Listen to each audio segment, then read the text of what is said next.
Alright, so I've had the Blackmagic full frame camera for, well, since I ordered it in October when it was announced. I didn't get it till about late November, maybe December. So I've had it for a while, and I've used it for a while, and I'm finally ready to talk about it. So let's get into the 10 or so things that just don't matter that everyone's talking about. Form factor, form factor, form factor.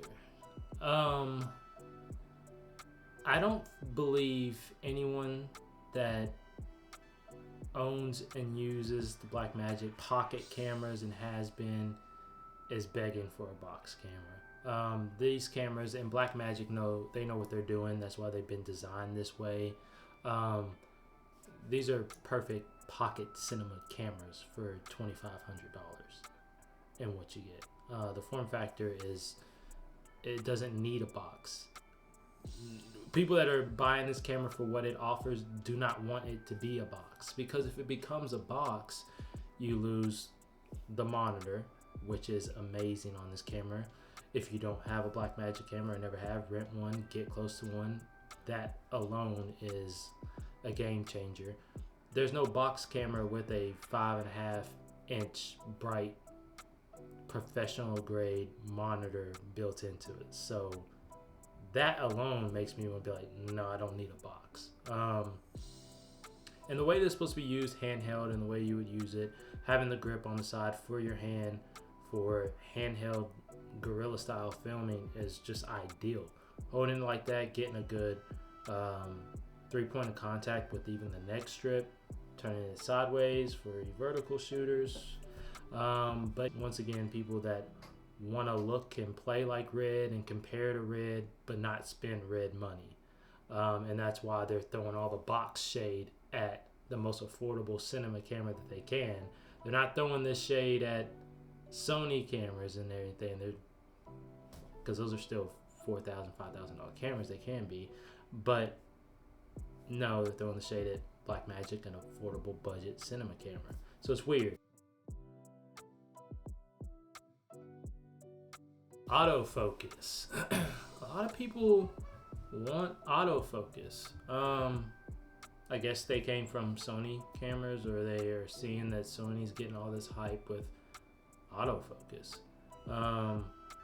But autofocus is good for certain type of content creation, but for cinema on a set, you're not using autofocus like that on a set. You are using manual lenses. You have a dedicated AC that can pull focus, or you are manually pulling focus, because that's the control you want. You don't want the autofocus glitched and zoomed on something back there, or did a little jitter or something. Oh, hey, we gotta reshoot because I'm relying on autofocus. No, that's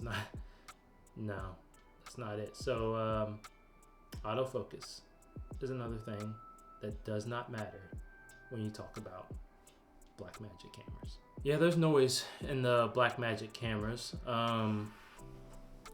So the ISO range isn't, I guess you can say it isn't great if you're wanting to shoot in pitch black for whatever reason, or compare it to an FX3 where you have to shoot in 2 ISOs because of that algorithm that their cameras use.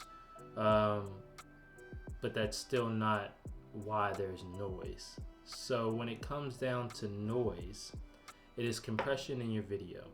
So when you're shooting with, for example, any type of mirrorless camera or anything like that that has compressed codecs, what it's doing is the camera's already doing a little bit of work to process that image and kind of take that noise away. So it's a processed image that you're looking at in the final product. And that's why when you start to really grade it, you start to really destroy the image. Unlike in a camera that shoots uncompressed RAW, such as B-RAW, you get the flexibility of really controlling what you are doing to the image, apply some denoise or whatever, and you pretty much have solved that issue. So there can be noise. You can do things with certain lenses and apertures and lighting a scene better and kind of balance out that problem as you get to post and then completely fix it in post. So yeah, noise, another thing that doesn't matter. Doesn't matter if you understand it. Yeah, that's what I meant. All right, so back at it. Had some technical difficulties. We're in a different location, but let's stay on track. And we're talking about external power or battery solutions, power solutions. Something that's mentioned a lot with Blackmagic pocket cameras, always has been. And I believe Blackmagic did a pretty good job coming out with a solution with the hand grip that gives you two LP batteries to put in there. So if you have 3 total from Blackmagic, you pretty much have a pretty good battery solution for 2.5 to 3 hours, depending on what you're recording and how you're going about it. I think that's pretty good. I mean, if you have a few batteries on the side, that kind of just allows you to charge and swap.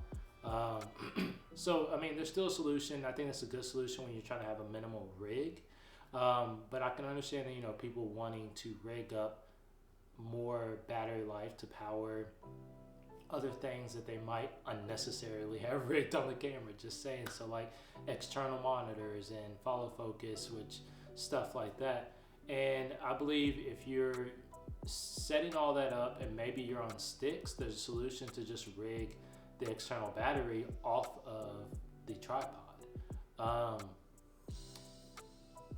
Yes, we can do some extended rails and put a V-mount battery on the back of that, but I just don't see that being necessary. It changes how you're gonna move with this camera that's designed to be held just like this in your hands. It just changes the dynamic, I feel like, and it hinders you on what you can do with the monitor that's built in. Wherever you are mounting this camera, there are usually spots or dedicated spots to put external batteries. So for example, the tilter ring has V-mount battery slots on it, so you can click a V-mount, power everything up on that tilter ring. The Hydra arm for car mounting has V-mount dedicated spots. So when you're using this in a special situation and you need more battery life, it doesn't really need to be rigged on the camera. And in handheld, I just believe the solution from Blackmagic with the battery grip is good enough. All right, so when we talk about monitors on cameras and external monitors, I do not see the reason at all for having an external monitor on a Blackmagic pocket camera. Maybe the older ones where a lot of people are not happy about the brightness and all that stuff, but from the 6K Pro to this full frame, you have a bright monitor. It's 5.5 inches. It's a large screen. It has professional grade tools on it, false color, your grids, all that stuff. The only reason I can understand someone saying they need an external monitor on this when rigging it up is now you don't record ProRes with the full frame, so you might need ProRes for that special client that maybe needs it right off the bat, that isn't going to wait for you to go put it in Resolved and then render it out as ProRes and deliver. But yeah, maybe because you need to record ProRes, but in that caveat, this camera only outputs 1080, so you're not going to get the quality of what you're recording to send out and record ProRes. So I definitely don't see why you need an external monitor on the full frame cameras. I saw an individual, it was a behind the scenes, and rigged up external battery on the back of the camera, external monitor on the top, and was holding it and was still looking directly at the monitor built on the camera. They gave us this awesome monitor for a reason. and I think it suffices for everything you need to do with this camera, except for some very specific scenarios.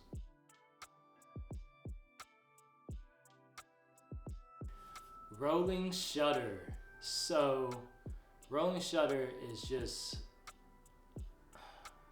why I don't even know why people are focused on rolling shutter. There's not too many cameras that don't have that issue, especially cinema cameras.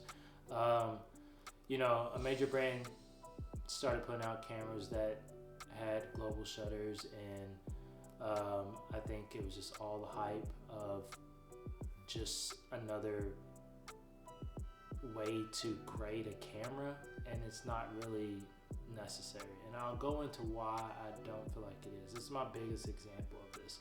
So with the rolling shutter, and people that the rolling shutter, when it is done on this full frame camera, it is pretty bad. With Blackmagic pocket cameras, it's noticeable for sure. But the thing that kills me is everyone that is like, look, there's rolling shutter. They're taking the camera and they're like doing this with it. And it's like, you are not recording like that at all. No one is recording it in a scenario where their camera is going back and forth like that fast. So for people complaining about rolling shutter, show me a real world example. Throw this on a car, roll through the town, track a car, complain about rolling shutter then, or in some other instance. But that is not a real world test. So I don't think it should really be a strike against any camera when you're just testing it by sitting in a room far away from a set and just shaking it back and forth. So rolling shutter, not really an issue, especially when it can be resolved in DaVinci Resolve by using the gyro features that they have built in. So ways to alleviate it, if it's even an issue, but it shouldn't be. Okay, last but not least, and it might be least, is buttons. So this is a very recent one in my research that I found is people complaining about buttons on the camera. And there's one thing I can agree with the buttons. So the things that they brought up are the shape and size of the buttons are all consistent. So it's hard to really kind of know which buttons are which. The buttons do not glow, and more buttons. So let's tackle that. The buttons glowing, I think would be awesome. I think that would be a pretty good thing to have, or at least some little to glow in the dark so we can see them in certain scenarios. But it's like 6 buttons total on the camera, so I'm not completely worried about that. So in the fact of more buttons, I think for what is there and the functionality, we have the buttons we need. Now I think they wanted more buttons for custom presets and stuff. 3 buttons I feel like is good enough. I feel like you're potentially setting yourself up for failure having too much. I think this is a good control from Blackmagic, having just 3 buttons. And also, something that I mentioned when I had the Ronin 4D to DJI, and they kind of added, was being able to have combinations if you want more presets. Maybe double tap on a function, or hold and hit another button to get an additional preset. So yeah, that can be a thing. Now, as far as the buttons being the same size and navigating and whatnot, I think this was kind of a miss, because yes, the buttons, they do feel the same. You do really have to build some muscle memory if you're trying to reach behind the camera or not look and control it. But there's 4 or 5 buttons there, and really 1 button is all you really need to know, because this screen it has a built-in touch monitor. So once you hit that menu button, or if you're not even using the menu button, you're just tapping on the monitor, you're navigating with a touch screen. So those buttons really don't do much for you navigation-wise, because you use the touch monitor. So buttons, nah, it's not really an issue that should really be screamed from the mountaintops. And that wraps up this little discussion on 10 or so things that don't matter with the discussion of the Blackmagic full frame camera. And next up, we'll be talking about the 10 things that do matter, and I think you'll like that one too. So until that one, check it out here, hopefully. Till then, peace.